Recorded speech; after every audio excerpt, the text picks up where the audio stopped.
Apologies for that. We've just checked. It is now working, the stream. What we're not clear is that it has broadcast anything as yet, Mrs. Cook. So I think we'll probably just go back to the start of the meeting, if that's okay with yourself. That's fine, Keith. Not a problem. Thank you very much. The rest of you are happy with that? Okay, take two. Action. Right. Good morning, everybody. Welcome to this Policy Committee meeting held on Wednesday, the 13th of May, 2020. And can I welcome my colleagues who are with me today, please?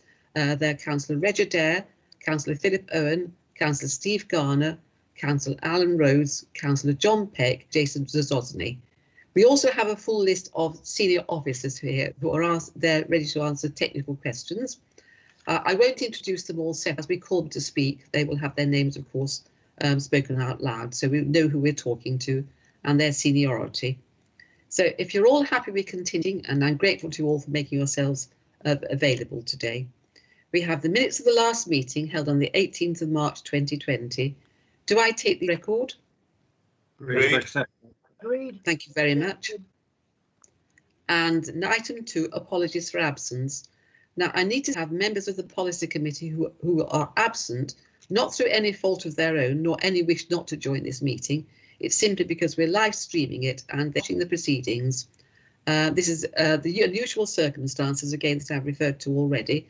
But I would like to ask that there be a special note on the record. These members were not absent through any fault of their own, but simply because we can't meet together. Could I agree that that will be so? Yes. Agreed. Thank you. And do I have any declarations of interest, please? This is both for members and officers, both disclosable pecuniary interest and private. Thank you. This report is largely structured according to the 5 programmes that were established to manage the response to the crisis. Support for vulnerable adults, support for vulnerable families including schools, support for community and resilience, support for business and the local economy, and corporate resilience. There are council services that fall out of the remit of these groups, whose adaptations and response to the COVID-19 emergency are not covered by this report, but have played a valuable part in protecting service users and staff and maintaining services and supporting the priorities of this council. With those opening I'd like to just pause there for a moment. We are now going to attend to the agenda. There are reports here that will be dealt with today, but the main report is the attention from the media, and the response to the emergency across the whole council has been exemplary. And the report is a positive reflection on this. However, local government's response and resilience to the COVID-19 crisis continues to be a food course, corporate recovery, vulnerable children attending school, welfare of residents and staff in care homes, the local economy recovery planning, easements in adults and children's social care. To date, no easements have been made, and the services are continuing to be run as we would wish them to be, even different. So with those opening remarks, I'm going to ask for speakers. Do I have a seconder to the proposal, please? Yes, I'd second. Yes, I'd second that and reserve my right to speak. Thank you. I'm Okay, going to come. Sorry. Yeah, I'm going to come to you first, Alan, as I think this is probably better in the meeting. And I know you have comments of your own, and if you also have comments from your members you'd like to report, would you please do so all together? That's very helpful. I do have several questions, but I'd just like to say on the face of it, I think County Council responded remarkably well to the COVID crisis, and our officers at every level, especially our frontline workers, should be congratulated. I do believe that when we have come period and normality of sorts returns, a cross-party working group should be formed specifically to scrutinise our response to the crisis and make up what worked well and where we might improve our response in the event of a repeat of this or a similar epidemic. And I hope, Kay, that you welcome that suggestion. I know that you'd agree with me that we should always learn and strive to be better. I have indicated, and I'll refer to the page and the paragraph in the minutes and the reports, sorry, that we've that have been circulated. So on page 8, can we have the updated public health figure where it's broken down into district already, because of the necessity of printing the papers, were clearly a bit of an unusual figure. And I know I've had an explanation, the Director of Public Health, about that. It's the way that the figures are reported, but I'd like an update on that. And then paragraph in, I'd like an update on that. I mean, are we on target to meet the anticipated reduction from 30 cases a day to 10 cases by the third week in May, which of course is next week? And then if I can continue with my questions, page 16, paragraph 17, it'd be good to have an accurate picture of the current PPE situation for our county council staff at homes, particularly where we may have clients, adult social care and health clients residing. And also, can I ask, is there any volunteers? There's an awful lot of very good voluntary work going on at the moment. Finances on the MTFS, the capital and revenue budgets being severely affected following the government's backtracking on its earlier commitments to councils. So what measures are being considered to this?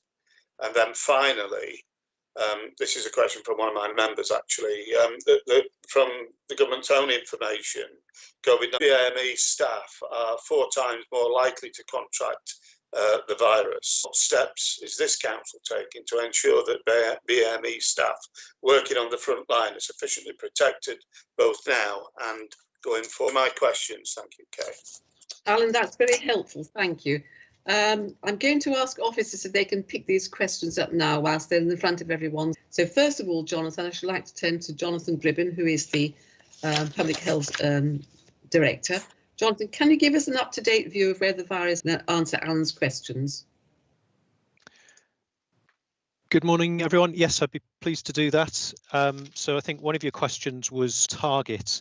And I think members will be familiar now with the forecast and commentary that we've been providing recently, which reports that by early on in April, we'd reached the top of a plateau. And for a couple of weeks or so during April, we sat on that in terms of a steady number of new cases being realised each day. And then since the end of April, we've been on a steady downward trajectory. Pleased to confirm that yes, we remain for the time being on that gentle downward trajectory, a reduction in the number of new cases week on week, which is very positive. To make sure that I don't mislead you, the bottom of page referred to Councillor Rhodes was talking about the number of confirmed new cases, which of course depends on testing. Because testing is being extended and rolled out further, actually the numbers of new confirmed cases is somewhat confounded. If you'd allow me to comment in terms of the number of estimated number of new cases coming through each day, that is on a steady downward trajectory. And I can also confirm that in terms of the numbers of people tragically dying as a result of COVID, that's also on a down. I know that there's been focus in particular on the number of deaths in care homes, and I'm pleased to say that over the last couple of weeks of most recently, we've also seen reductions in the number of people in care homes who are dying from COVID. I think you also asked separately about the analysis of deaths by district, and I can report that some of the apparent gaps and differences between different districts, as we are getting more numbers and time is moving on, some of those are closing as we would expect them to. But actually, it's still the case that in Bassetlaw, in particular, we're seeing for every 100 COVID deaths that we see in Bassetlaw, we see just 23 COVID related. Whereas if we were to compare that with some other parts of the county, we'd find there for every 100 non-COVID deaths, there'd be a high of COVID related deaths. So there are still some differences between the districts. And I'm pleased to say that the Local Resilience Forum data cell, which is monitoring some of these things for us, is currently doing a piece of work around that. And when that's available, I'd be pleased to share that analysis with you. Can I interject and just ask Jonathan? So the figure from Bassett Law is accurate? It's not, there's not an inaccuracy because of reporting? The figures in the report are accurate at the time that we went to press. We've got some more data since then, and I'd be pleased to update you on those. We're expecting that analysis some of that analysis to come out later on this week, and when it's available, I think that would be that's a better way to deal with it. We need proper up-to-date information, Alan, don't we? Agree with you. You mentioned working with volunteers. This council, of course, was very early setting up the community hub, and we have a number of people there who are asking for help, and also a number of people who are offering their help. And as far as I'm aware, these volunteers have been used where we've been able to use them, and I can only pay tribute to the number of people that come forward, have given up their time and their energy and try to help their neighbours. And I think that is really one of the good things to come out of the coronavirus. Could I ask if the Chief Officer has any update on the number of volunteers who's being utilised, and are we able to take all the volunteers with gaps anywhere? So, Chair, it's Anthony May, the Chief Executive of the County Council. There was a supplementary question in Jonathan's bailiwick about PPE. So can I suggest that Jonathan addresses that question? Then Adrian Smith will be able to tell us the up-to-date position on volunteers. That's helpful, Chief Executive. Thank you, Jonathan. I beg your pardon. I didn't note the question around PPE. Perhaps you could just repeat the specific question on that. Well, yeah, if I may, then. There were two aspects of it. Can we have an accurate update about the availability of PPE, particularly to our frontline staff and to care homes, particularly where we have clients registered, but also any availability of PPE to those excellent individuals and groups who are providing, as Kate mentioned, voluntary service to our residents and who may be putting themselves at risk if they've no PPE protection, so face masks or gloves or whatever. Thank you for bearing with me on that. Yes, so I'm pleased to say that although the situation in regard to the supply of PPE is still a very serious one, and so one that we have to monitor on a daily basis, it's somewhat stronger position that we have locally now than going back 2 or 3 weeks ago. And we've been able to consistently fulfill any urgent requests from our own services or from those out in the market for PPE that is needed urgent. We do monitor it on a daily basis, and we provide 3 times a week returns back to central government to give them visibility not only of what is available in the county council, but what is available to partner organisations right across Nottinghamshire and the local resilience forum. In terms of PPE to volunteers, that is something that is more problematic. Observing the proper social distancing and are not putting themselves at risk by breaching those inadvertently, and we're pleased to receive any requests around PPE. Volunteers, we're not in a position to underwrite that as an organisation or as a local resilience forum at the moment. Leader, if I may, Anthony Yes. May again, if I could make a supplementary comment, and Adrian will, I'm sure, also comment on this when he comes in. So Councillor Rhodes, those people that have come forward as volunteers through the Coronavirus Community Support Hub have generally been put into service in areas where they would not require PPE. But Adrian will, I'm sure, whether on that, might want to come in now and answer the leader's question about how many people have come forward and how we're managing requests for volunteers working with our district and borough councils. Can I give you a very practical and simple example that was given to me the other day by actually doing a sterling job in our community? So sometimes when people are delivering shopping to elderly or vulnerable, and the advice is to leave it on the doorstep and step back 2 metres. It's not always possible for the person receiving the shopping, the food parcel, whatever it is, to lift it up and take it into the house, because they may not be able to do that. And so inevitably that person delivering the food has to enter the premises. It's not happening, we know, but from a practical perspective, it is happening. And therefore, those people, through the kindness of the goodness, are putting themselves at risk momentarily. And of course, the person that they're visiting at risk too, or they're assisting at risk. And that's really what prompts you about the availability of PPE to volunteers who may have to put themselves in that unfortunate situation. Adrian, when you come in, you would answer Alan, will you? I can see exactly the problem he outlines here, where you're trying to help a frail elderly person lift some quite heavy bags of shopping, and I can do that.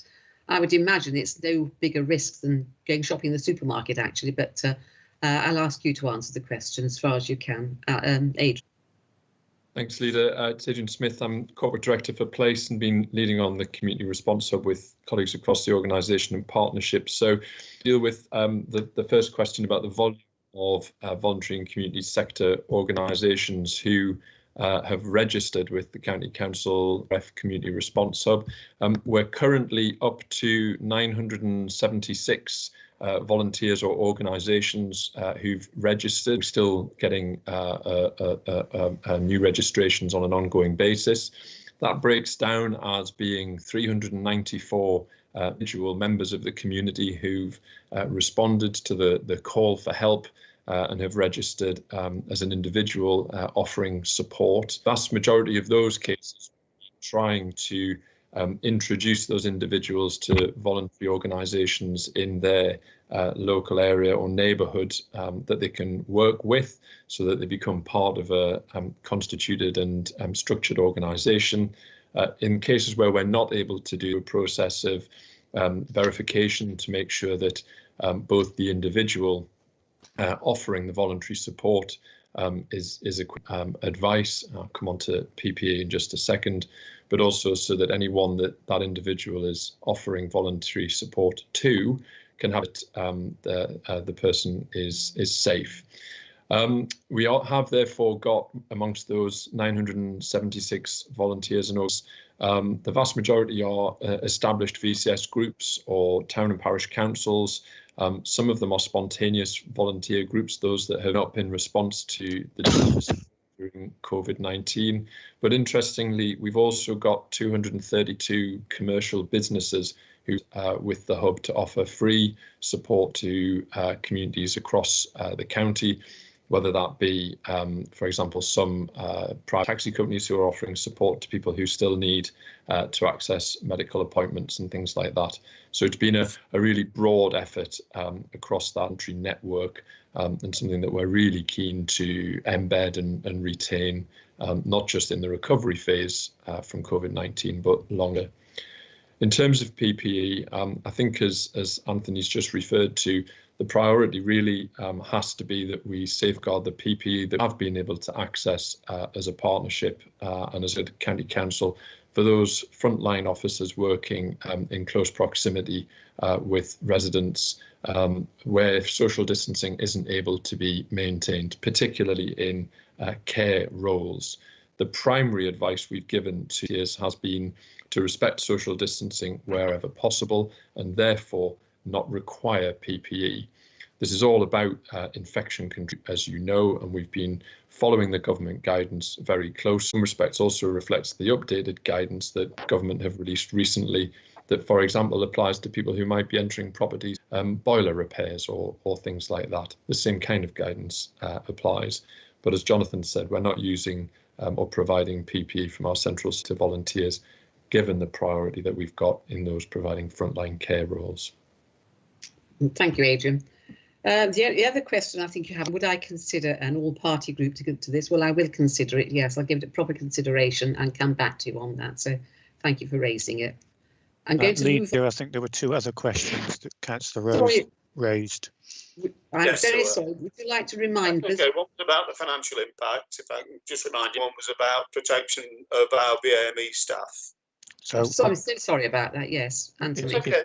if I may, Chair, I'll do them in. To answer the question about BME staff, so the first point I just want to draw to you, obviously we're monitoring the number of staff who are reporting COVID-19 symptoms every day, and the proportion of BME staff reporting COVID-19 symptoms is the same as for the rest across the rest of the workforce. So we aren't, in terms of staff reporting COVID symptoms, we aren't seeing a disproportionate impact that way yet. But notwithstanding that, I have a meeting with the BME, the executive group of the BME network on Friday to talk through what additional advice, guidance, support, and I've suggested we complete together some more detailed risk assessments for these specific groups so that we can offer additional support, but also give people greater reassurance, because I think that's also part of the issue for this staff group. So, and social care workforce. One is that social care staff are more likely to have adverse symptoms and death from COVID. The second is that people from BME groups are also likely to experience more severe symptoms and death from COVID. What we're not clear on is the result of occupation or whether it's a result of other factors, and Public Health England are conducting an inquiry into both of those issues at the moment. But just to give complete reassurance, if there are any actions or recommendations dropping out of that, we will of course consider that with, through HR with trade unions and people themselves. But we've taken a number of steps in adult social care to protect people. So anybody from a shielded group, will they shield? Anybody who can work from home and maintain social distancing does so, and then staff who are giving personal care, and we wouldn't expect shielded staff to give personal care given the full PPE, because from infection control both to you as a member of staff and to the person. So it's just to give that absolute clarity. Thank you. That's helpful. Okay, thank you, Chair. Can I invite Nigel Stevenson to respond to Councillor Rhodes' final question on the financial implications? Thank you, Anthony, and thank you, Alan, for the question. Yeah, so Nigel Stevenson, the Section 151 officer for the County Council. So, Alan, you raised a very around the costs. It's important to note at paragraph 96 that the additional costs that we've got there at 37 million is an estate stamp for a reason, in terms of we are constantly assessing the assumptions, and particularly because of the announcements that are made at the weekend around the recovery roadmap from central government. We will review the assumptions, therefore, as we go through recovery. So it's likely that those costs will go up. We have a delta return for MHCLG that we have to complete by Friday, and that is showing that our cost will be probably likely in the region of 50 million than the 37 million. That excludes council tax and business rates. In two-tier areas, the county council is not to make those numbers in theirs and rely on the district council that collect council tax and business rates to state those numbers on behalf of all precincts. You then asked about how we were responding, and we've created a finance resilience group which is made up of senior officers from across the council, the senior finance business partners that support those staff, the deputy Section 151 officer and the head of legal services, and we will constantly review the assumptions as a consequence of COVID, the assumptions in the MTFS, pressures, savings, reserves, the capital program with the cash flow as a consequence of this, and also the financial processes and guidance that we've learnt. And picking up one of the points that what things have we learnt from this emergency in terms of where we've improved processes, we should actually build on those rather than going back to the old way. So hopefully that answers your question. Thank you. That's very helpful. Thank you. Thank you, Kay. Thank you, Nathan. Thank you very much. I'm now going to move on, and I'm going to ask John Peck to ask any questions. John, the floor is yours. Yes, thank you very much. And firstly, I'd like to endorse our compliments to the work of all officers and frontline staff in this very unique and challenging situation, that they're safe. Also, I've been very grateful to Colin and his team for keeping me informed in my role of all current issues on a regular basis. So that's been most helpful. I've got a few points that I'd like to raise, Kay. First of all, vulnerable children. Many haven't been attending school, and I am aware that there have been effort, maintain contact with those families and with those children to ensure their safety. And could Colin just expand what work is being carried out to make sure that these children are safe? Paragraph 57, rather worrying, where it refers to envisaging a possible increase in the local authority taking more children into care. And I wonder what efforts are being made to ensure that we're going to have sufficient placements. Paragraph 21, page 21 on paragraph 49, the reference to free school meals, the thing that's been of national as well as local concern, particularly around the company Eden Red and the voucher been in place to ensure that children can get meals. It hasn't been working well in every school, and there have been many complaints, I know, locally as well amongst a number of schools and parents, and it is concerning that those problems are ongoing. So I wonder if Colin can update us, because I think certainly some head teachers have been expressing concern around that issue. And then lastly, I think this is because, of course, the report can never be totally up to date because things have been moving on since the report was written. But we now know that from the government is expecting a phased return of pupils to school.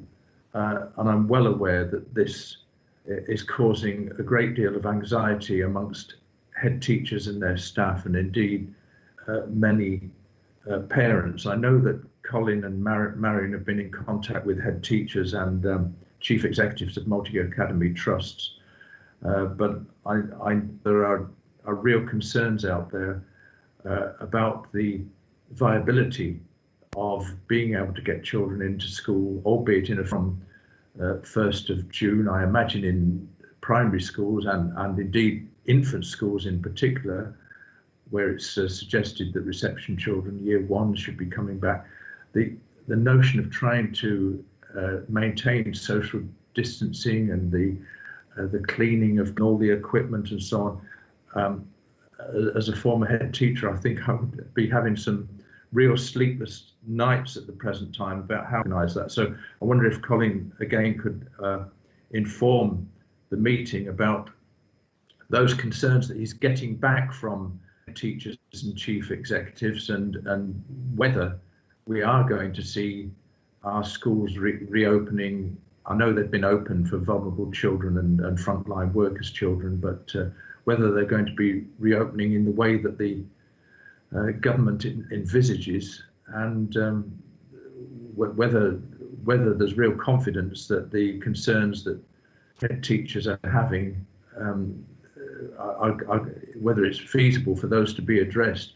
My personal view, quite frankly, is that I think it's probably too early to move ahead very quickly in the current situation where we are still a country with a dreadful number of cases being reported and deaths, albeit it may be slowing down, but it's in a very concerning situation, and I wonder whether parents are actually going to vote with their feet in many cases.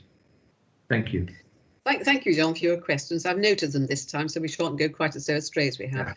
Before I ask Colin to come in, can I point out, you have already said schools have actually not been closed. In fact, they haven't been more open in very many schools. And again, the academies have worked wonderfully well with each other, and schools have taken those children who are vulnerable or children who are the children of key workers. And I think really there has been an enormous amount of cooperation. And I would just like to say thank you to those academies for all your help in this.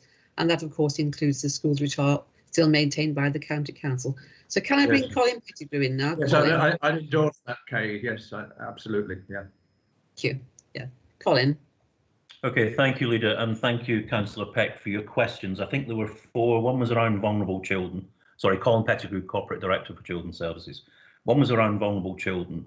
One was around looked after children, the potential for hidden harm to emerge as we come out of the response stage and into recovery. I think one was around free school meals, and particularly Eden Red as a company, and some concerns about. And then the last one was about opening schools. Yep. So I'll take those in that order, Leader and Councillor Peck, if I may. So with regards to vulnerable children, it is the case that we are offering placements for vulnerable children in our schools, and our most recent data, which is now only 2 days old, there was 1,047 vulnerable children attending our schools day in, day out, and that number has increased from 404. So we've seen almost a tripling of the number of children who are vulnerable attending schools, but that probably still represents about 1 in 3 of the vulnerable children that are known to social workers and social care. We are, however, having contact with all of our children at least once a week. Where that is possible to do that face-to-face, we are doing, but increasingly we're finding more creative ways of doing that using IT, etc. And government has just announced the release of some IT and laptops for children that we're in the midst of procuring through the central government process. Risk assessments have been completed on all children who face face-to-face contact is ongoing as required. Our multi-agency meetings, i.e. child protection conferences, looked after children review and core groups, are still taking place, often virtually, and our Section 47 investigations where a child is likely to be at risk of significant harm, often undertaken jointly with the police, are continuing, and we did a number of those during, we've published that data for. Our children and family assessments are continuing, and we're using creative ways of doing that.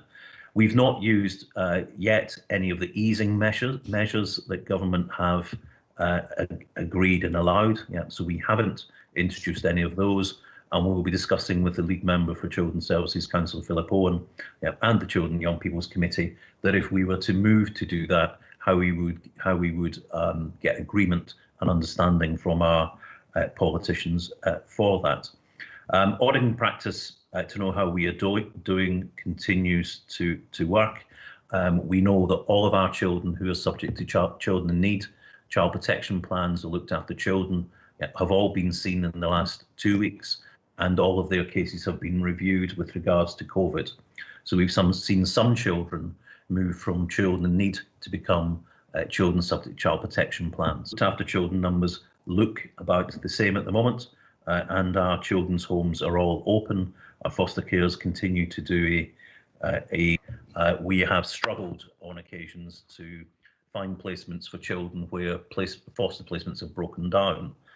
Under these circumstances, understandably, some foster carers have been reluctant to take new children into their households, but many have not and have done that. Pay tribute to all of our care workers, whether that's foster care workers or residential workers, who are working 24 hours a day, 7 days a week, to look after these children in their care. The rate of new and closed child protection plans in April were as expected pre-coronavirus.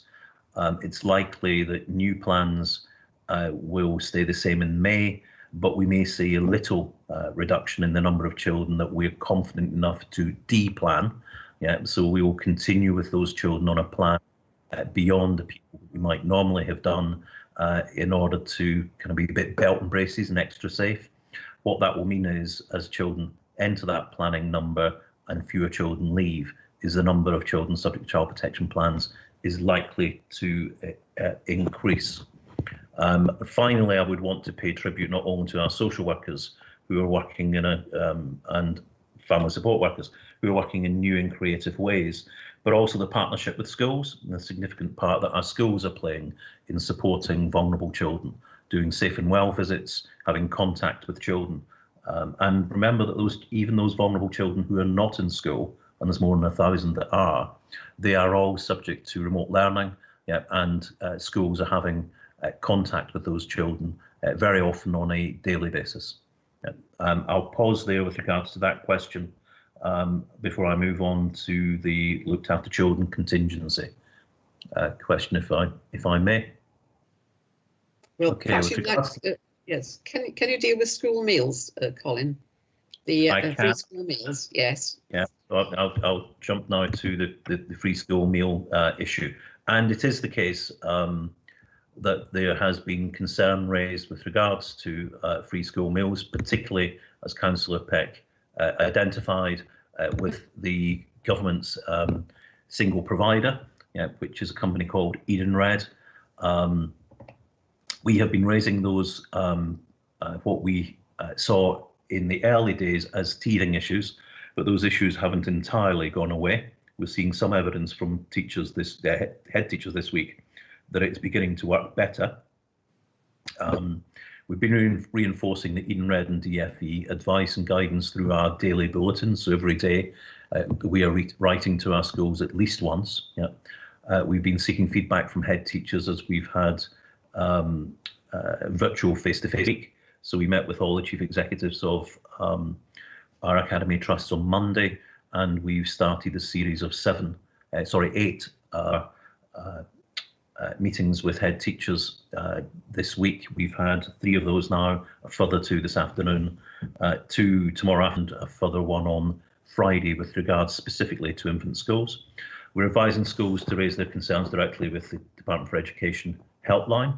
There is other pathways in, so MPs have been given a direct line into Edenred, and we have set up a single point of contact within the local authority where schools can escalate their concerns. At this time, we're working with about 15 schools to resolve their concerns. If schools get to the point of not being able to make this system work, they can resort to the systems that they were working with prior to Edenred coming in over the Easter period, and many have done so. They will be reimbursed for that that money from the COVID notional budget that they've been given till the end of July. And we continue to raise the concerns with Edenred, but there are alternative arrangements that have been put in place by many of our schools, and alternative arrangements to put in place to ensure that children are not going hungry. Thank you. With regards to looked after children, that's in paragraph 57, Councillor Peck, I think you referred to, is that we think we may see an increase in the number of looked after children when we go into a later stage of the recovery. If that's the case, we are likely to ask permission to use the easement with regards to a rapid route to fostering. So it would normally take us somewhere between 5 to 7 months to approve a foster carer. This would allow us to place a child with someone who's not connected to that child, having done some safeguarding checks with, for instance, the police, and done some other initial quick assessments of individuals who wish to foster, and then complete that fostering process as normal with the child in placement. We'd have to put some additional protection around that child in terms of how frequently we were visiting, etc., and taking references, etc. So it's the same process as we would do for a family friend of a child, or a connected person through kinship care. But it will be beyond family, friends and kinship care. And one of the things that we are considering, and we'll be discussing with my CRT colleagues, is whether we look towards our workforce as a potential source of those emergency foster carers over the next few weeks and months. Thank you. I think the final point is the reopening of schools. So it's early days with regards to the announcements. The announcement was made on Sunday evening, and the guidance has come out on Monday evening, and yesterday evening there was some further guidance around a framework of checklists.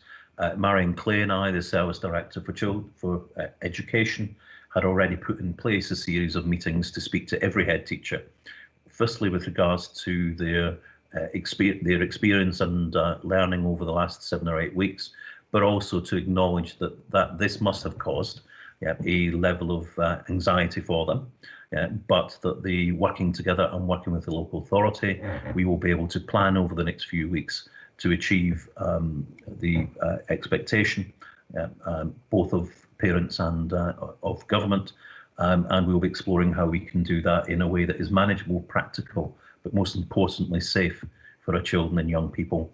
Ultimately, head teachers and their governing bodies / trustees retain the power, the delegated power, to make decisions about what is safe in their school, and if they judge that the guidance, when we've considered it fully, cannot be applied safely in their setting, then schools may not be in a position to open fully, even for those year groups, on the 1st of June. I'm minded, for instance, that the 1st of June is the first day after half term, although many of our schools will be open over half term. Leader, you mentioned that schools were open. On average, 280 of our 337 schools are open every single day. Yeah, and that included Good Friday and Bank Holiday Monday, where we had over 100 schools open over those bank holiday days. Where schools aren't open, they are delivering services from another school. So all of our schools are offering an education offer to children and young people in Nottinghamshire. And our messages to parents at this point must be that we've only seen the announcements. We need to make some sense of that. We can't at this point answer all their questions, but we'll explain to them that we're waiting to receive more information and to consider that information in a calm and collected way. Schools are working together like never before. I'm extremely proud to offer leadership in that sector. And they are gone up and beyond. And you'll have seen some of the images of children and colleges and videos that are coming out of some of our schools. It's heartwarming, frankly. And it's also worth us reminding parents that actually in the short term, nothing has changed. And immediately this week, next week and the following week, we will continue our schools to be open, offering placements for vulnerable children and critical workers children. So the last data, which is only 24 hours old, is that we had 3,600 children in our schools. 2,600 of those were children of critical workers, and just over 1,000 were children who were deemed to be vulnerable, either by the school or by virtue of having a social worker. Thank you very much, Colin. I'm going to move on now, John. I hope that's a comprehensive answer to it. Thank you. And now I'm going to ask Jason. Jason Zuzolny, if he has any questions, please. Thank you, Chair. Yes, firstly, I obviously would like to add my thanks to the senior officers. Those, particularly the senior officers, have spent time making sure that we are kept up to date, and that's been lengthy, so I appreciate that. And also line staff who have been working incredibly hard. I think the top and the bottom of the organisation have had their heads really where we needed them to be, and I think we should thank that. I think there's been some muddling in the middle, and I think that's where I'd like to concentrate some of my comments in a moment. Firstly, I think the finances are something that concern me, as I guess they're concerning all senior members and officers, because we have scant information from government basically about what they intend to do. And I was dialed in yesterday to the resources committee at the LGA, where we were talking about the next wave of funding being a 5% uplift on the original baseline money that the county got. And of course, members and officers know that we've now been sending in weekly returns. And if the 5% is based on an uplift of the original amount of money we got, we're down for an enormous shortfall of cash, as opposed to what we've now seen, the trajectory of increased costs and pressures. And therefore, I guess we need to be making that clear to government that that 5% ought to be on the new baseline rather than the original one. And my further concerns around funding are obviously around business rates and council tax, which, although we are told that the government plan to fund increased pressures, they don't necessarily plan to fund loss of revenue. And that's a big problem, I think, because loss of revenue, even car parking at the country parks and whatever other incomes we might have, could be a significant problem. It's perhaps more of a problem for the district and borough colleagues, but it's likely to be a significant problem for the county council as well. And one of the things I think that they've not even thought about is further collection costs. So some payments are deferred. There'll be increased staffing costs and maybe court costs to reclaim some of those costs, some of the cash that we've lost out on. And the government haven't noticed that as a gap yet in terms of the cost pressures that we're likely to face. And I think that we need to make sure that that's something else we'd like to ask them to be reimbursing us for. I think given the significant cost pressures, it would be us not to pause the capital programme. I think there needs to be some serious review of that, because not only is it clear that the council cannot liquidate capital assets in the way that it wished to do, because quite frankly nobody's buying at the moment, and those that are buying at below you, but we have a gap in the current capital programme. There's been an increase on the base rate for prudential borrowing from the Public Works and Loans Board, and currently the government are in a consultation that ends on the 4th of June about whether we'll be able to borrow for our capital programmes in the future in the same way at all, which I hope the County Council has fed into that consultation to the government. But I called yesterday for that to be extended, because I think councils have new information about what they might need that prudential borrowing for.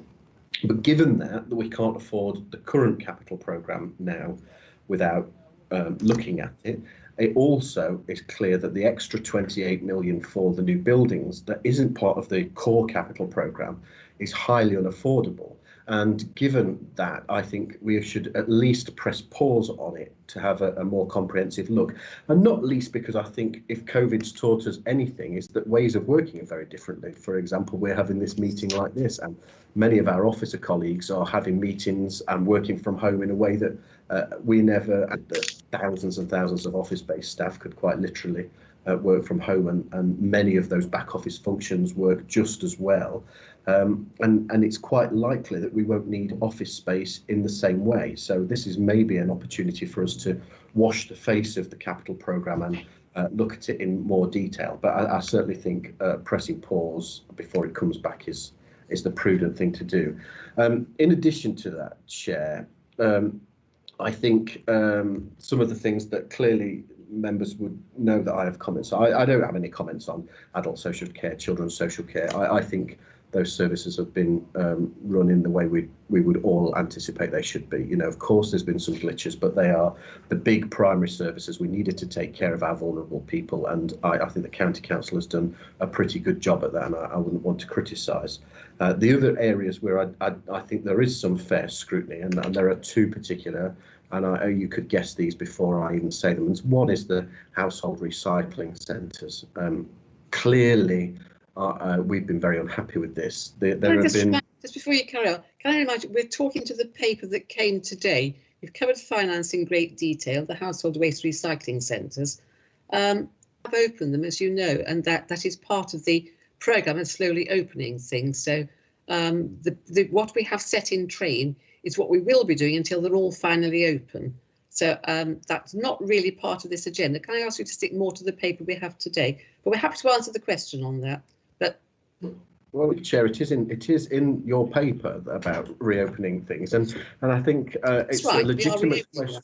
Yeah, well, you're only reopening them where it suits you, and I think that's the massive problem, isn't it? Because we're only reopening 6 centres, none in Mansfield at all, only one in the south of Ashfield, and it's been the height of ineptitude the way this has been handled. Up until this week, when the County Council made the announcement, we were one of only 4 county councils in the entire UK not to have set out their plans for how this was to happen. And in fact, VIA set out their plans to the County Council about how this could work 13 or 14 days ago. So the way this has happened, we've not took any learning from any of the authorities that have already opened their centres, like Greater Manchester, which were the first. I anticipate this is going to cause absolute chaos now and put significant pressure on policing resources, and that will stretch them even further, and particularly by only opening half of the tips. It's likely to make that exacerbate that problem even more. And I think this is. I mean, it was made clear to me the other day that officers had presented the data to senior members of the administration, and it was members who chose which tips to open and which not to. And there was clearly some capacity issues and some concerns about the sites that haven't been opened, but none of them seem to stack up. The authority has not considered what I would think would be the prudent method of a booking in system, so that people can take their waste at a booked in slot rather than hours and hours of queues down the road. When residents in Mansfield faced a 3 or 4 hour queue to get to KFC the other day, I think people who are going to be seeing the tips reopen for the first time is really a shame. And I think when Ashfield is the only district out of the 7 that's not reduced any of its waste collection services. We're the only ones that have seen fly tipping reduce to the levels we have, and then we seem to be penalised. The one authority that sought to cut its services most drastically, Newark and Sherwood, has then seen fly tipping go up most drastically in the county, and then they get rewarded, one assumes not because of who their MP is, but because of their incompetence at running the council, as then get their tip reopened. Jason, just a moment, Jason. I'm asking you to speak to the paper here today. We're all of us trying to make the best of where we are with this. I think you need to move on now to make your next comments. I don't accept many of the things that you said, of course. Do you have anything further to add to this conversation? Actually, Chair, you've allowed other members to speak. You're going to be answering your questions. Have you anything further to ask? I've got a great deal to, and I would rather you didn't keep interrupting me, because I'll finish them much quicker. It's very unprofessional. I'd be very grateful if you would keep the paper in front of you. Jason, we are conducting a meeting. Chairman, maybe if you took the time to read it. We have a paper in front of us. Members so far have behaved with exemplary fashion in this. I am. Chair, I'm behaving with, just because you don't like what I'm saying doesn't mean you can silence me. Your behaviour is ignorant and obtuse, and I won't have it. When you've finished asking your questions, I'm going to ask senior officers to come in and answer them.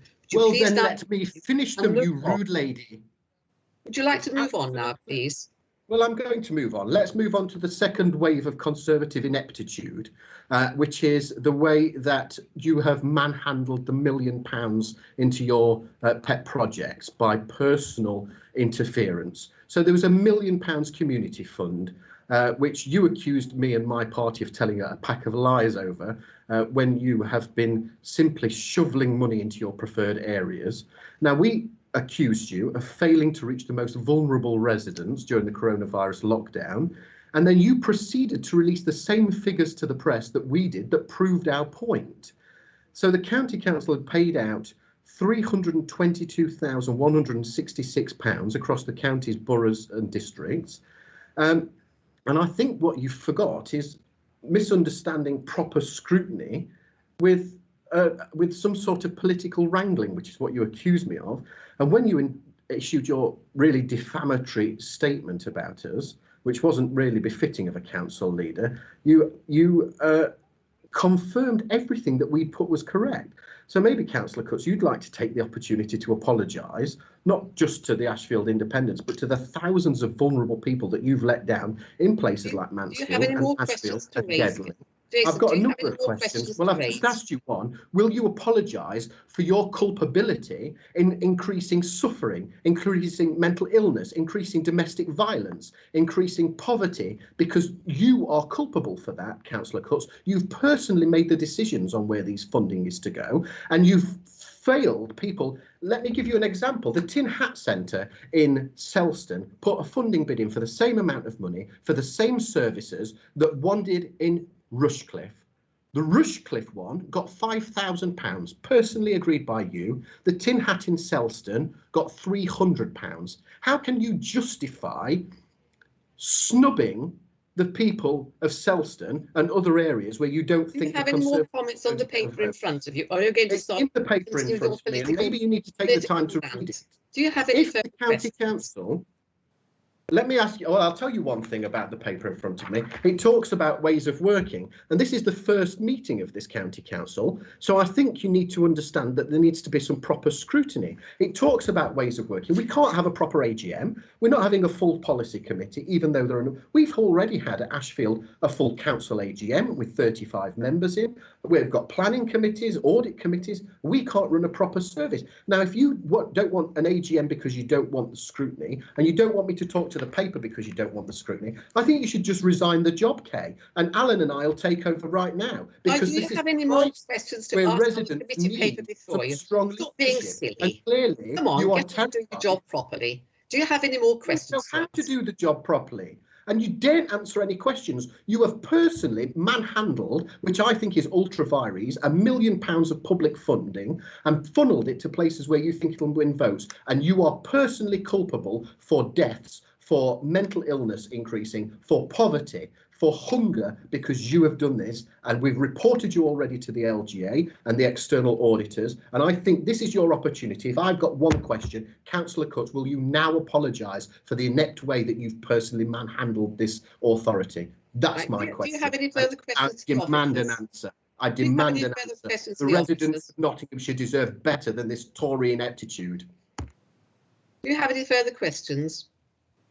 No, thank you. Right, could I now bring in Nigel, please, the Treasurer, to answer the financial questions here?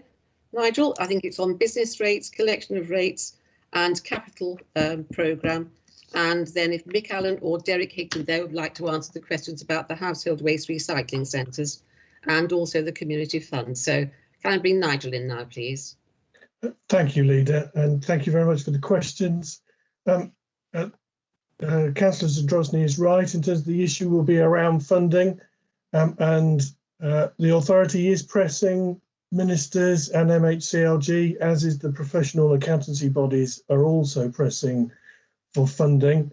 As I mentioned earlier, the issue is always about assumptions, and we can make assumptions in terms of what we think the costs are, and quite rightly MHCLG are testing those assumptions.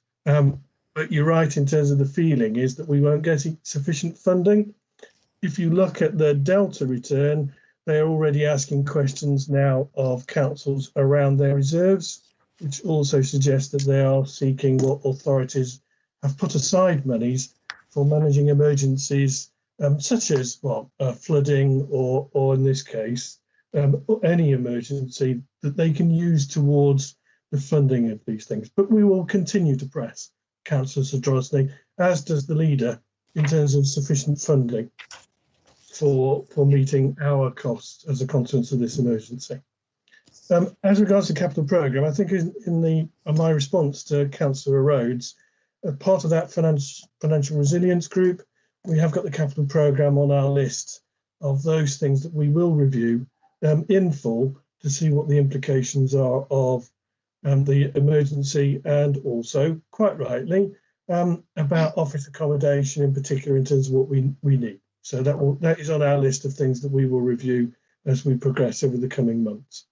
In terms of council tax and business rates, the issue for us is it's the billing authorities that have to collect it, and it's them that collect, and they also have the data, and it's the ability for them to share that data with us that will help us in our understanding of where we are. And if I look across the district council colleagues, there is a wide number of assumptions being made by those district councils, from a 10% drop on collection rates to only a 2% drop in collection rates. So we are pressing our colleagues in the districts to get a consistent view of where they think they are with their collection rates.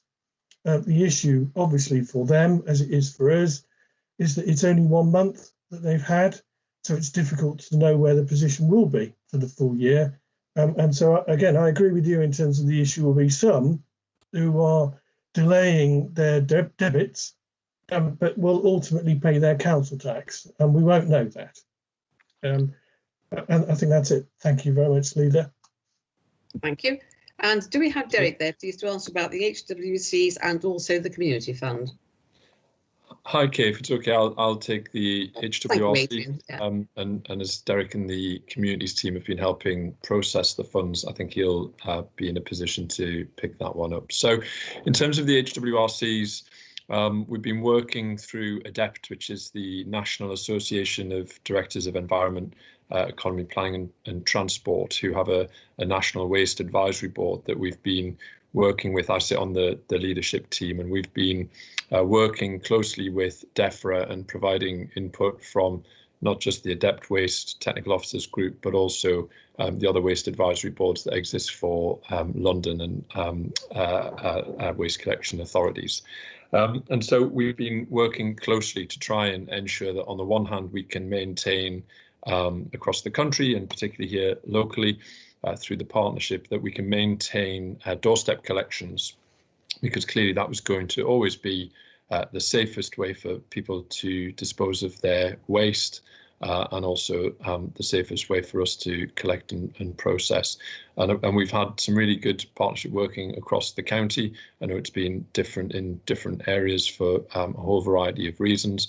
But as you are all aware, we took the decision early on in the lockdown phase that because of an inability for us to be able to enforce social distancing on our sites, we, like other parts of the country, closed our HWRCs. Now, for the most part of lockdown, 92% of waste recycling centres across the country were closed. 6% of those were open to some degree. That was often where they were co-located with other waste processing facilities, and about 2% remained open. I know Sheffield, in our near neighbours, were one of those authorities that managed to be able to maintain opening throughout the lockdown. So it's always been our desire, and we've been working on planning for all of the services that we had to make significant changes to, or in some cases close. We've been planning the reintroduction of those services. And particularly in the issue of household waste recycling centres, we've done that in lockstep with our partners in the region. That's for obvious reasons that the concept of waste tourism has been mooted around the country, where, of course, people who need to be able to dispose of their waste would always seek to go to their nearest available centre. And so it was important that we coordinated this across the East Midlands, and that's something we've managed to do. So particularly with our neighbouring counties, but also the city, we're all going to be stepping forward this week and next. And on the 18th, the majority of sites across the East Midlands will reopen together. Now, of course, again, we've needed to do that in a way that, on the one hand, is reflective of government guidance, and also the kind of various practical and operational issues we'll have to manage. So government guidance dropped on the 5th of May, so just over a week ago. As I say, we'd had some insight and input into shaping that, and we'd also been working with Veolia, who, as a commercial provider, of course, work up in Sheffield too, so have the experience of how they've maintained that site. The challenge for us is some of our sites are quite constrained. They're quite small. They're in not just about their own the kind of site-specific issues, but they're in localities that mean we've got impacts on the highway, particularly if we saw queuing to the extent that we've seen in other parts of the country where centres have reopened over the last week or so. So we've had to do some risk assessments to understand how we can make this work. That's involved not only working with VIA on things like traffic management, trying to look and see what other impacts there might be on, say, neighbouring business parks, neighbouring access to services, but also obviously some of our sites are near waste processing sites for waste collection authorities. And that's how we've arrived at the conclusion that we've got 6 that we think we can open initially, and they'll open on Monday. And we're already working on 2 or 3 more that can quickly follow along the line. But as always, we've got to do that in a way that offers some assurance and some safety for not only the operatives working on the site, not only those who'll attend them to dispose of their waste, but also any ancillary impacts it might have on the highway. And of course, I'd stress that whilst the government have included visiting HWRCs as being trips and journeys that people are able to make under the guidelines around lockdown. They have re-emphasised that this should only be in circumstances where residents aren't able to either have their waste collected through waste collection authorities, whether that's through green waste collections or bulky waste. And I think most districts that withdrew those services are reintroducing them either this week or next. But of course, it should only be where waste either isn't picked up through domestic collection or where it can't be stored safely at home. Nonetheless, I think pretty much everywhere across the country that's reopened has seen some degree of queuing, some more than others, depending on the nature of sites and highway access. We're trying to manage that as best as we can. We've worked with the police to make sure that they too are comfortable with the plans. And as I say, that's how we've arrived at the 6 priorities.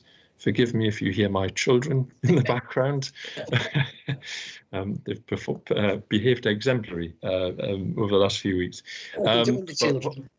Hopefully that offers some insight into where we are. We hope we can follow up in the coming days and weeks about the other 6 sites. As I say, 2 or 3 will follow quickly on.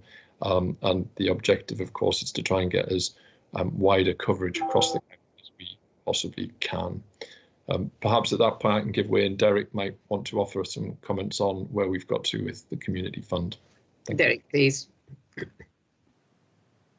Thank you, Leader. It's Derek Heaton, Service Director for Place and Communities. Then, so yes, just to follow on from Adrian's comments then, and pick up on the community fund. So as of the end of last week, we distributed around about £357,000 to 130 groups around the county. And the fund was created to support local charities and community organisations delivering a range of essential response services to residents across Nottinghamshire. We set the fund up at the end of March, the beginning of April, and so I think we've done quite well to distribute 130 awards in quite a quick and timely way around the county.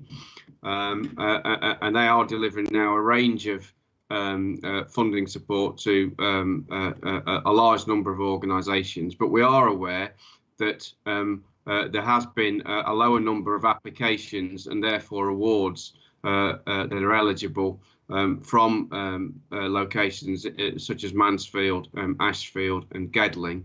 And as we became aware of that, certainly over the last fortnight, we've been doing quite a bit of work through asking local councils, asking our district partners, and through our own media releases and social media outlets to publicise that fact, and also to ask and seek a greater volume of applications from those parts of the county. We're putting all of the applications through an appropriate kind of vetting and a checking and assessment process, and we're continuing even this week to consider, receive and make additional awards as well.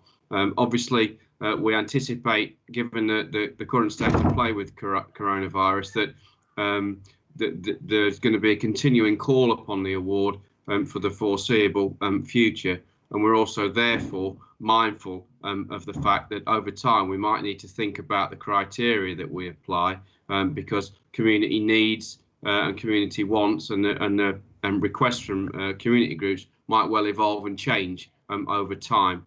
So far, quite a lot of the response and the applications have been around immediate pressing needs relating to food and social support. We anticipate that might change as the emergency develops over time, and hopefully our criteria will be able to evolve and change with it.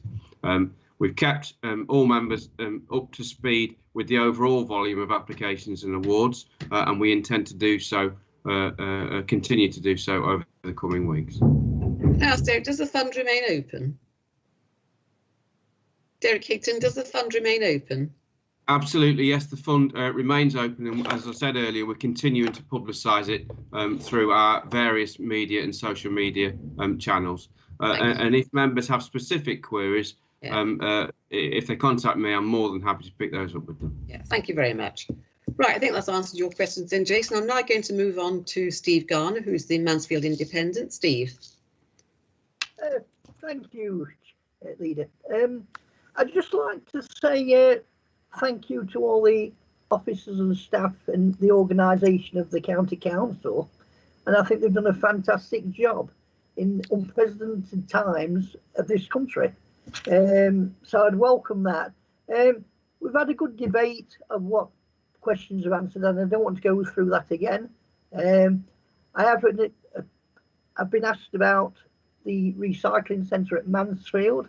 It's not open. I appreciate that, and I appreciate Adrian's comments of why it isn't.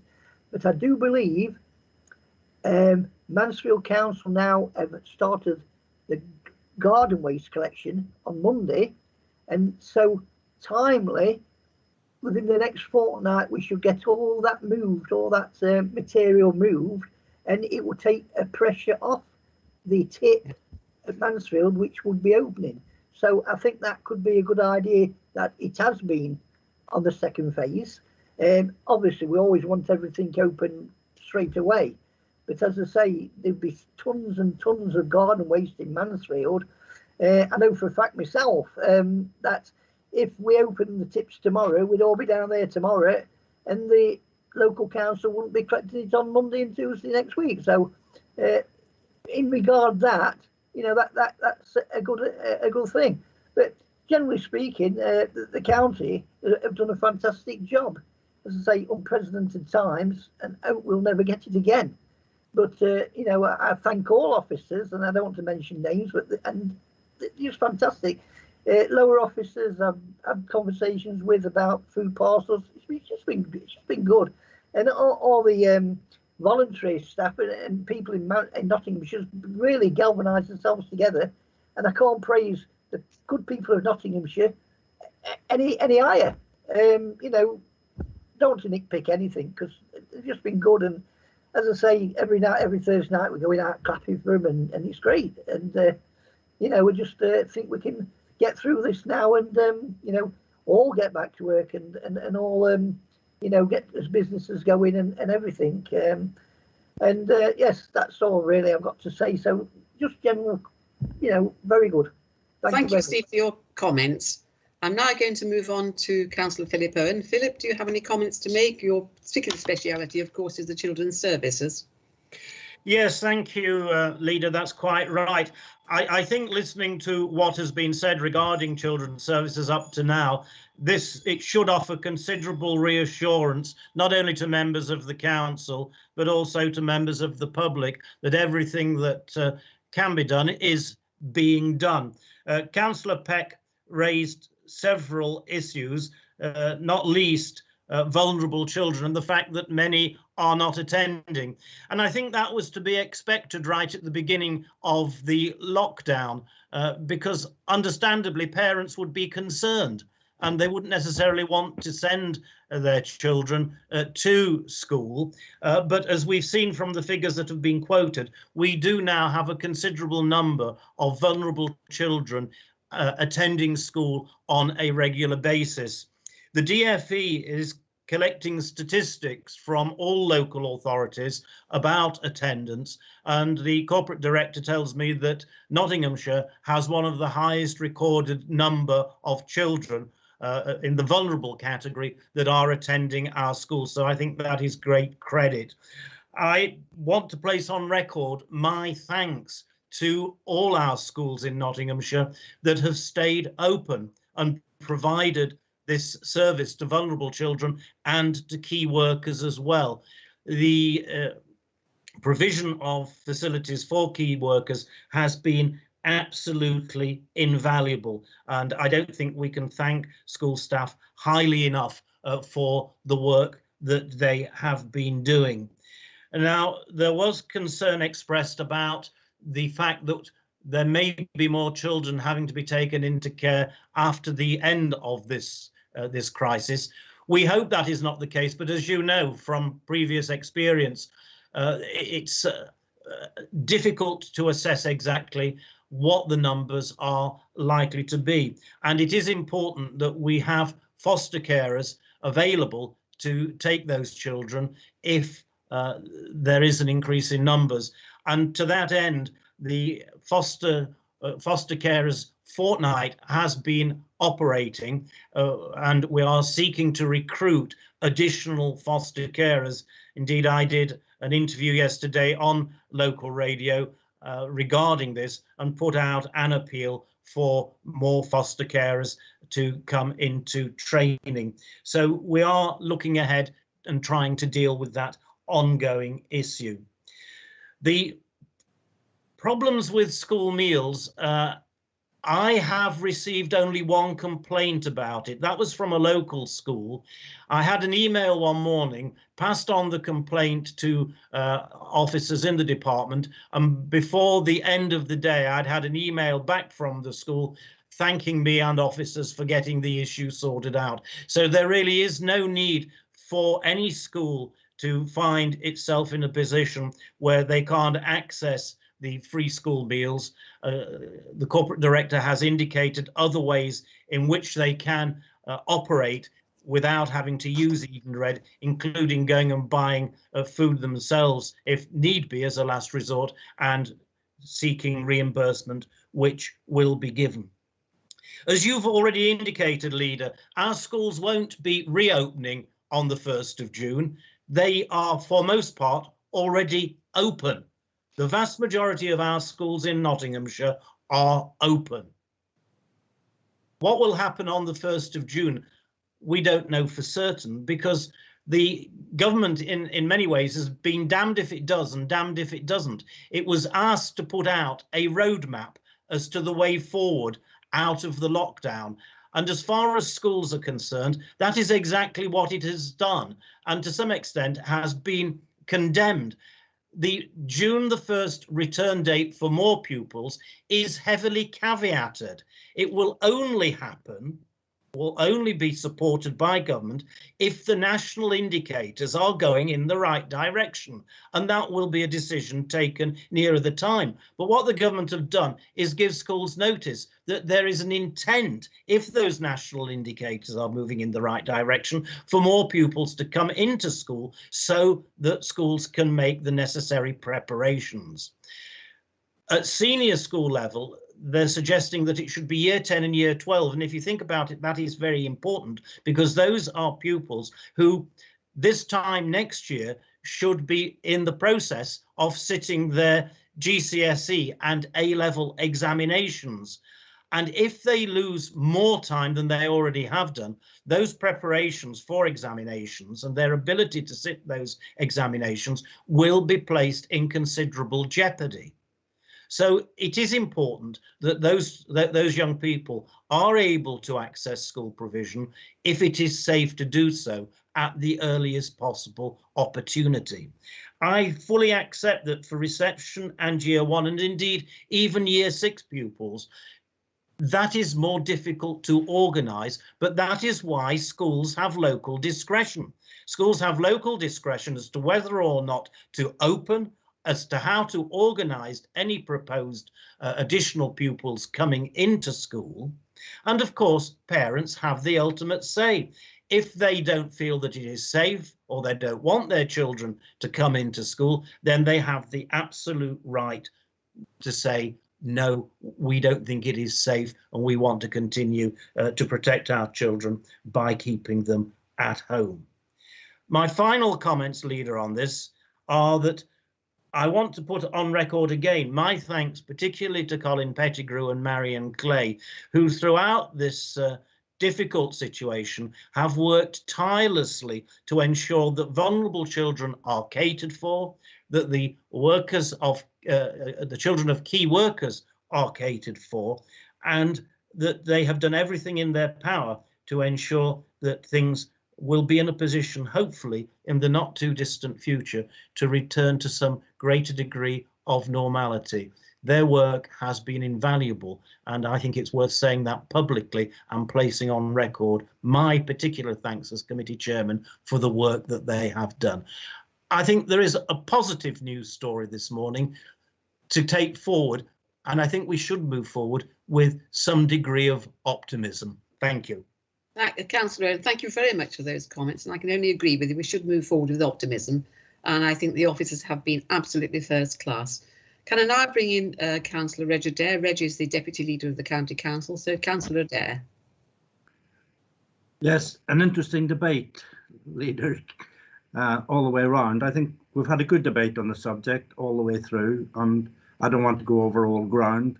I listened to and have also frontline experience of some of the work that's been done on the care system, the PPE and all that side of it and what's happened there. Obviously, Philip's been very close with the schools and, of course, the finances going forward. That is something that we're going to have to work hard at and to manage. And I know Nigel's got his fingers on the pulse of that. So as an administration, I think we've got our fingers on the pulse of all the things that have happened and all the things that we need to do going forward. There was a bit of rhetoric on there that wasn't very nice to listen to. Those things seem to happen from time to time. So having said all of that, I think that we've got a good foundation to work from. Our officers are doing an extremely leading job and in a very difficult period, because you've got to be thinking on your feet all the while. You haven't got time to sit down and rationalise about this and rationalise about that. You have to be really capable of thinking on your feet. And thankfully, we've got officers who are able to do that, and progress is forward. And now our steps are take us out of lockdown and let us get back to normality, however long that takes, in a safe and well way. Reg, that's very helpful. Thank you very much. Before we take a vote on the recommendations, I would like to say I think we've covered a large area today. Children are clearly one of the major concerns I think we all have, that and together with social care and vulnerable adults. And I think our staff they have risen to the challenge. I think all layers of staff have risen to the challenge. I know that we've had those people who've been taking up different jobs in order to help out where they needed, perhaps manning the telephones for the call centre and the MASH. Perhaps it's helping to look after children in different areas if you're a youth worker. And I'd just like to pay tribute to absolutely everybody who's put their shoulder to the wheel. I think it's showing the best of the British, if you like. It's showing a bit of humanity and kindness and backbone from the majority of people. That the finances are in a difficult position, I can only agree with that. I think they probably are. And I dare say, under the light of that, there will be a consideration yet again of local government reorganisation, as there is a considerable amount to be made there. So I do think that we are in a different position, that we have learned things about our county, we've learned things about our staff, we've learned things about our council. And I think that by and large, we've done a very, very good job indeed. And I should like to congratulate everyone. So now I'm going to take the recommendations, which are: 1, the members consider whether they require further actions in relation to the issues contained in the report, and that members agree to receive further updates at subsequent policy committee meetings in the future. So I'm going to ask now the Chief Executive to call the register on this as being the most accurate way to record the voting. So Chief Executive Anthony May. Thank you, Chair. So I'm recording people's votes. There's a subtle difference between me recording the votes, because we're working in this virtual way, and any member calling for a recorded vote, which of course you're entitled to do. So first of all, can I take the vote from Councillor Adair? For the motion. Councillor Cutts? For the motion. Councillor Garner? For the motion. Councillor Owen? For. Councillor Peck? For. Councillor Rhodes? For. Councillor Zadrozny? Is that an abstention, Anthony? Unusually quiet. Councillor Zadrozny, are you there? For, sorry. Thank you, Jason. So just for sake of clarity, Leader, the motion was carried unanimously. Thank you very much. Let's move on now to item 5 then, the proposed expansion of Rushcliffe School. I'm going to ask Councillor Philip Owen, as chairman of this committee, if he would introduce this report, please. So Philip. Yes, thank you, Leader. This report seeks approval to the release of funding of £340,000 to the Spencer Academy Trust to undertake master planning and feasibility work for the development of Rushcliffe School, or the site at Rushcliffe School, to provide an extension of the school to 12 forms of entry and preparation of a planning application to submission stage, with a view to the first additional places being available from September 2022.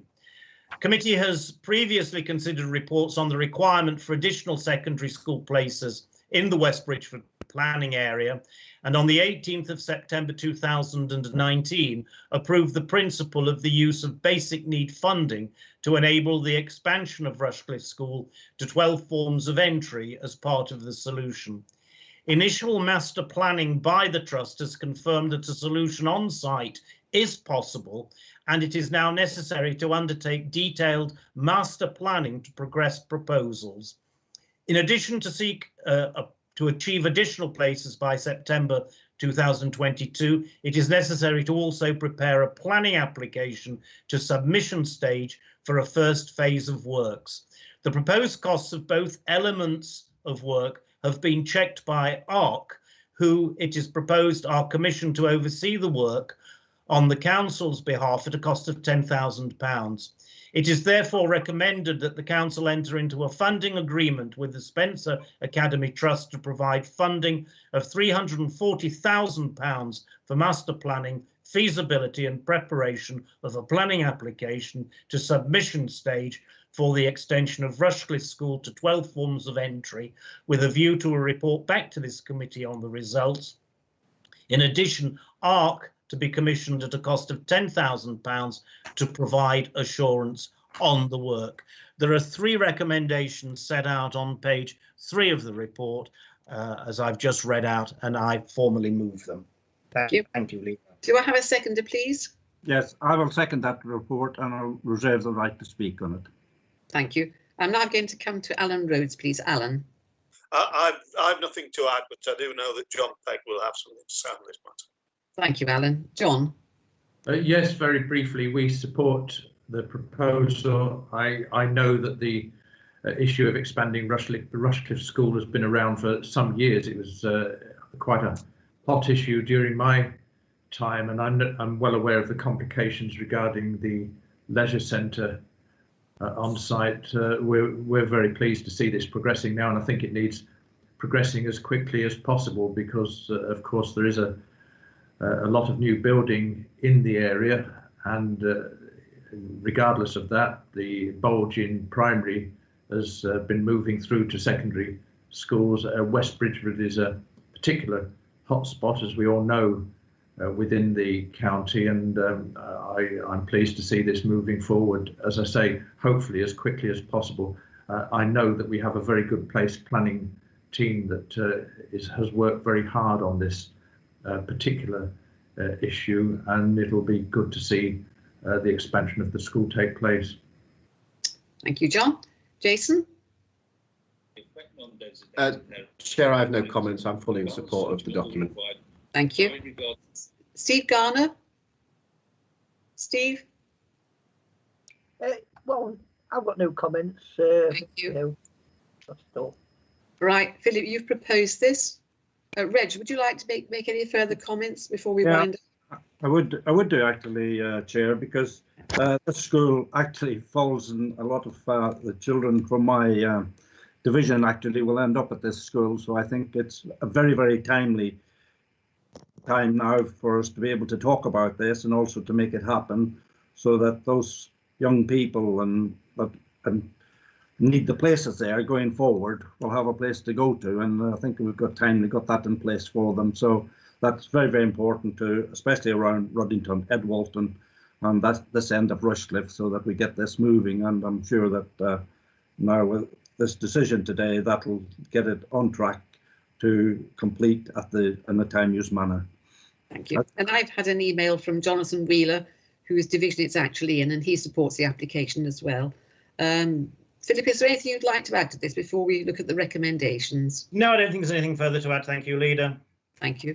Well, the recommendations are that approval be given to the completion of the funding agreement with the Spencer Academy Trust to provide funding of £340,000 for the master planning and feasibility of the development of the school site the extension of the school to 12 form entry and preparation for the planning application to the submission stage to achieve the first relief at additional places for September 2022.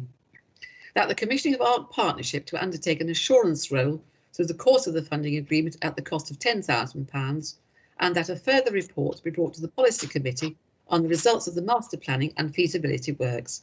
So I'm going to put that to the vote now. Anthony, again, our Chief Executive, will read the register. So all those in favour? Councillor Adair. For. Councillor Cutts. For. Councillor Garner. For. Councillor Owen. For. Councillor Peck. For. Councillor Rhodes. For. Councillor Zadrozny. For. Once again, Leader, that's motion's passed unanimously. Thank you very much, dear Chief Executive. I now move on to the next item on the agenda, then, which is item 6, and this is the proposed expansion of the Carlton Willows Academy.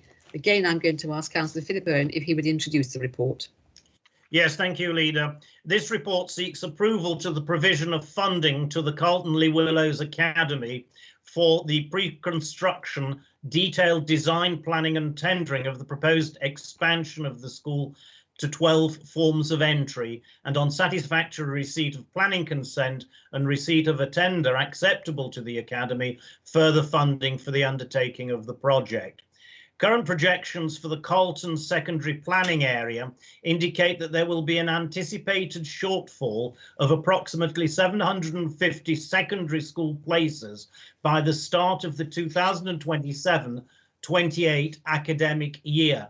And I do emphasise, Leader, 2027 to 2028 and not 2020-21, as some people in that area seem to be suggesting.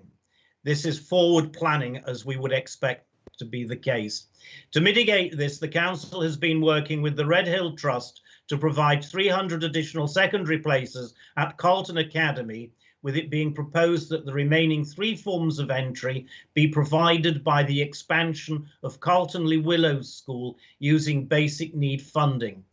The Council has funded initial feasibility work at the site, which has identified a preferred design for providing the extra places, and it is now intended to enter into a 2-part funding agreement, initially releasing funding to take the scheme through detailed design, planning and tender, and on a satisfactory completion, releasing the second phase of funding for the build. ARC Partnership has reviewed the proposals and is comfortable with the designs, provide for the Council's pupil place planning requirements, with the cost benchmarked and acceptable. It is recommended that ARC be commissioned to provide a continued assurance role throughout the project. The present timetable is for the additional places to be available by September 2022.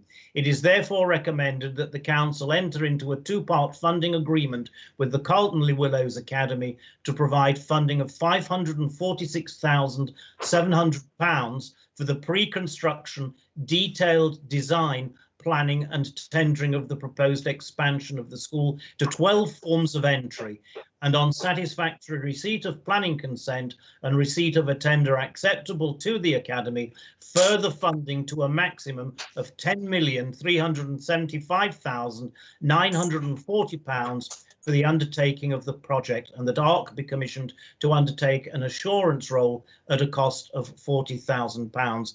Members will see also from the report that it is proposed to provide a new entrance to this school. The existing Wood Lane entrance is pretty chaotic. The road access is very narrow, and so this will be an additional benefit when these plans are completed.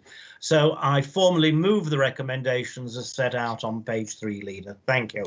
Thank you very much. Do I have a seconder, please? Yes, I will second the motion and recommendations and reserve my right. Thank you. Alan, please, I'm going to come to you now. Do you have any comments to make?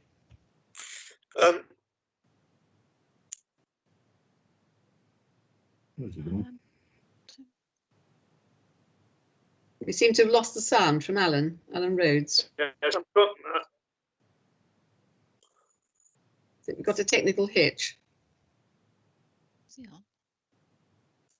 Can you hear me now? Yes, can. Welcome back.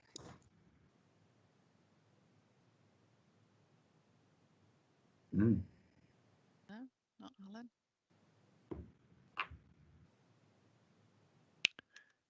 Alan. Alan, can you just double check that you're not muted still, please? Sorry, it's Keith here.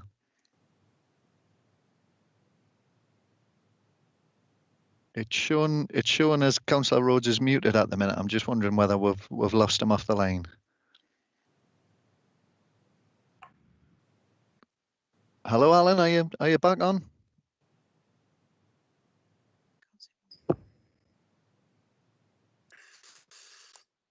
Ah.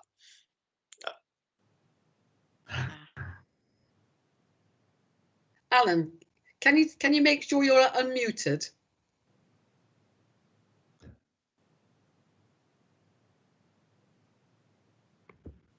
I think I'll leave the microphone switched on rather than try and turn it off and on again. I don't know whether you heard what I said, Kay, No, whether you can hear me now. Yeah. I've no significant comments to make other than saying that we support the recommendations. But I know that John will have a little bit to say on it because we discussed this before this meeting. Yeah. Right, John. I'm calling John Peck now. Yes, thank you very much. I know the area and the school very well. We certainly support this proposal. As Philip says, it is planning well ahead. It does show how pupil place planning is not an exact science, and things can change over a period of time, because during my time I was advised that we'd got a surplus of school places in the area, but of course much has changed since then. As Philip rightly says, it's looking towards the 2027 time, but nevertheless there's a large amount of building taking place in the Carlton, Netherfield, Gedling area, and these places will be required in the future. And I'm pleased to hear as well that the chaos, the existing entrance to Wood Lane, which is very constrained, will be alleviated by these proposals. So yes, we support them. Thank you. I'm sure that local people will also agree with you on that comment. Now I move to Jason. Item 6, Jason. Yes, Chair, I have no comments. I'm in support of the paper as well. Thank you. Thank you. Steve Garner. Thank you, Chair. Well, I have no comments in a sense, but I welcome the new access on Burton Road, because I know the school quite well with doing some athletics over the years. Obviously not now, but as you know.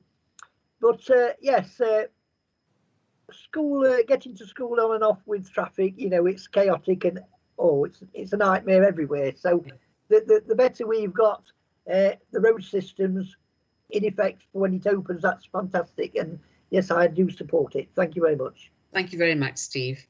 I'll come to you, Philip. You're going to perhaps come back with your comments later. Reg Adair, would you like to say anything? I've got nothing further to add, Chair. I think the comments have been made, and we support of them. It's just now timelessly that we get on with it. Yes, and I agree with that. So, Philip, would you like to add anything?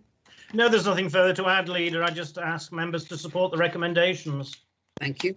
Well, the recommendations are that approval be given to the completion of the two-part funding agreement with the Carlton Le Villiers Academy to provide funding of £546,700 for the pre-construction detailed design, planning and tendering of the proposed expansion of the school to 12 forms of entry, and on satisfactory receipt of the planning consent and receipt of a tender acceptable to the academy, further funding to a maximum of £10,375,940 for the undertaking of this project. The commission of the Art Partnership to undertake an assurance role through the course of funding agreement at the cost of £40,000. So they're the recommendations. I'm now going to ask the Chief Executive to take the vote. Thank you, Chair. Councillor Adair. 4. Councillor Cutts. 4. Councillor Garner. 4. Councillor Owen. 4. Councillor Peck. 4. Councillor Rhodes. 4. Councillor Zadrosny. For. Thank you. Also carried unanimously, Chair. Thank you, Chief Executive. Right, the next item on the agenda is item 7. It's the latest estimated cost report for school basic need capital and projects, furniture and equipment for the replacement of the Orchard School and the new day centre. And again, I've asked Councillor Philip Owen to introduce this report, please, as he is the school's chairman of the committee. Philip. Yeah, thank you, Leader. This report sets out the latest estimated costs for 2 school projects of the basic need capital programme and for the furniture and equipment requirements of the Orchard School and Newark Day Centre replacement projects. The first school project is Ratcliffe-on-Trent Junior. Additional places are required as a result of significant housing growth in the area, and a feasibility study has been undertaken for the provision of 3 new classrooms at the site to accommodate the required expansion. The second school project is Lady Bay Primary. This project is to maintain the existing places in the short term whilst plans are developed for permanently expanding or replacing the school. The existing temporary modular building at the site has been in place for several years and is in need of significant refurbishment and reconfiguration to continue to accommodate the required number of places. And the third project is the Orchard programme.